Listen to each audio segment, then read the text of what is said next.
Okay, so what we're going to talk about,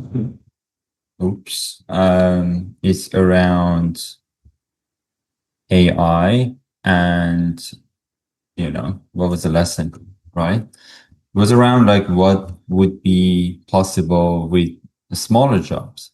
I think you all heard of the new concept, which is around graph engineering as well. I think it's a new trendy topic that everyone just keeps talking about as well. And it's called graph engineering. How many of you have heard of graph engineering? Quite popular these days, right? I think there are like videos and so on as well. So the concepts around graph engineering is pretty much what we're going to discuss pretty much today as well. Maybe I should have named it graph engineering, but I think it's not necessarily anything new. It's just something that they named it this way, like the prompt engineering, right? So we used to start doing prompts and then they said, oh, this is actually prompt engineering. Then within my courses, I talk about context engineering as well. Or so every one of these ones are pretty much like putting it into the picture of a new vocabulary that it just gets people attentions at the same time. There are really good principles that comes with it as well, right? So most of your AI calls don't need a big model. And I think this is pretty much what we're going to start with as well. So um, just today, I was working in ADLC for a company I work for as well, which is around agentic development life cycles. And pretty much I did it with a local model to prove that most of this stuff is working. So this is also another one that I talk about as well, right? So let's just go see what we have prepared for this lesson. So let's just see. I think we're going to talk about rules, what it means, what it breaks, and surprises, and what's going to happen tonight as well. So I've got a bit of a code base here as well, so which we're going to just run to see what happens. So you can check the job before actually you build it, and your small model stops copying and then write it tonight as well. So just make sure you have a repository. I have a repository here as well. So if you go, I've got the Lightning lessons I'm running, and then this one sits within my GitHub. So you can absolutely see it over there. It sits within my GitHub, and it's going to be here. If I go here. And then within my repositories, you can see the Lightning lesson on device starter. And yeah, absolutely, you can clone this one, which I just prepared for you guys as well. So this is the idea, right? Sorting things into groups, pulling three facts out of the form, tidying up some text as well. So if I go with a small job and then I usually I go with a big model for everything. So I guess we all like to see the big models doing everything, but it just costs us so much money. And then at the same time, our expectations of the big model is literally around just do everything. And it doesn't work like that, right? So if I give a big task to a really like a big model, then the model would be really confused as well. And then it might not do the entire thing as well. So we don't want to do that. We want to avoid just sending a big task or any smaller task. It doesn't need to be in the big models, right? And then also we always send it to the third party models, right? Open like ChatGPT or, Cloud Code or anything else as well. So this is external and also we send it to another company as well, right? So a trip across the network, a free every call forever, and your data is someone else's computer.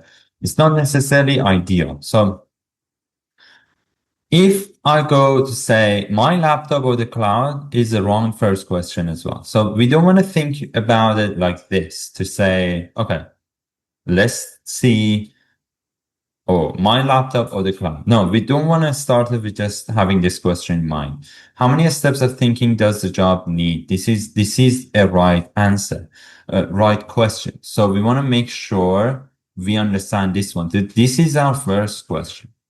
So if I'm going to say, okay, so I want to have a code review API, right? Code review agent or something, right? I don't want to say, oh, the code review should happen locally or should happen cloud. No, instead, you want to come say, okay, what happens in the code review process?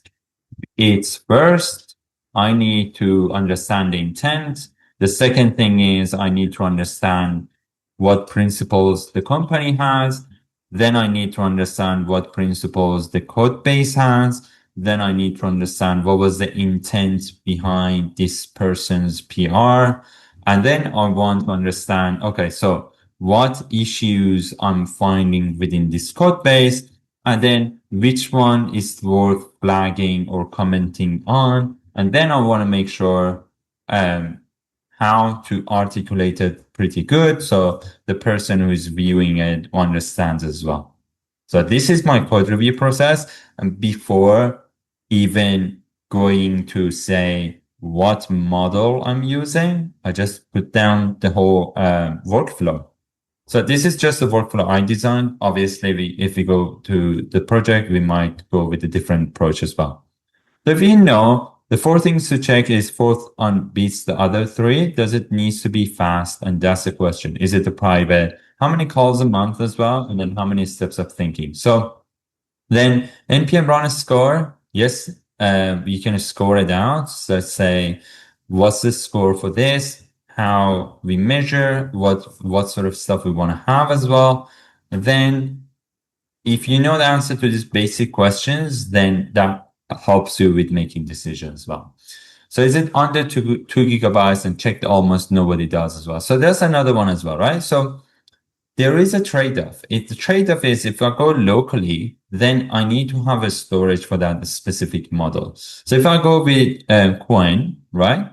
That's 3.4 GB and 100% of the GPU goes for that as well. So is this really something I want as well or not, right? So that's the question. You need to know the answer. And if you go with the bigger open source model, they all have different sizes and they need GPU as well. So that's also, is it even in the picture that we want to do that as well? So, and then if we go with something that we're going to run today as well, is it even working? Is it going to even pass the system? Or not? That's a question, right?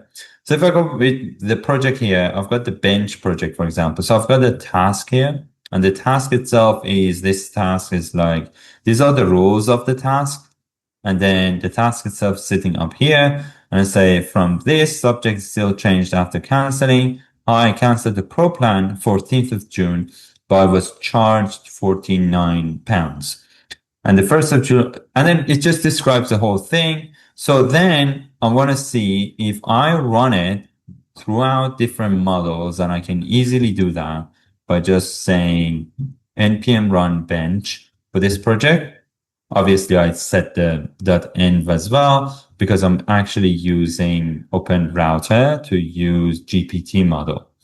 So if I go with the bench, and this is pretty much what you see here, a small, cheap, or top model. So two of them are just going to the cloud, and then one of them is on my local. So I think the first thing you see is just taking time, because rather than having my local be faster, it's actually my local is taking more time. And that's not ideal, but this is actually the fact as well. So that's something we want to consider. So let's see. This is the result. The result says, small your laptop says 34 seconds. Is it acceptable? It might be. It's cheap. I didn't even pay for it. So that might be good for us, right? Words per second, that was this. And then I got an answer. And then the other one, I went with the Cloud GPT-4o Mini, and that was 1.9 seconds. And on top model GPT-4o, that was even less. So that's actually good. But if I go and send 1 million calls, this costs me nothing. The other one cost me 57, and the other one cost me nearly $950. So that's a trade-off, right? And then small your laptop. For this question, we wanted to extract some sort of data out of this, and all of the models are working fine. So which one would you choose? One of them costs nothing, right? So can I wait 34 seconds as well? I mean, it's running on my laptop. My laptop is not good with GPUs as well. So maybe I can have a good GPU and just cost me nothing over a year. So this is some sort of a trade-off that we want to talk about as well. So which one would you choose? This is a good question. Two things get much better, one gets worse, and this is pretty much like the result comes here as well. So the other time I ran it, it was like around 6 seconds, and because probably I'm on Zoom now, is taking more time. And yeah, so this is the result, and we are like, oh, this is what I like, right? $0.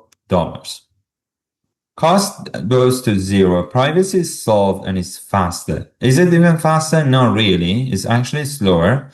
So this is something we need to point out. This is slower.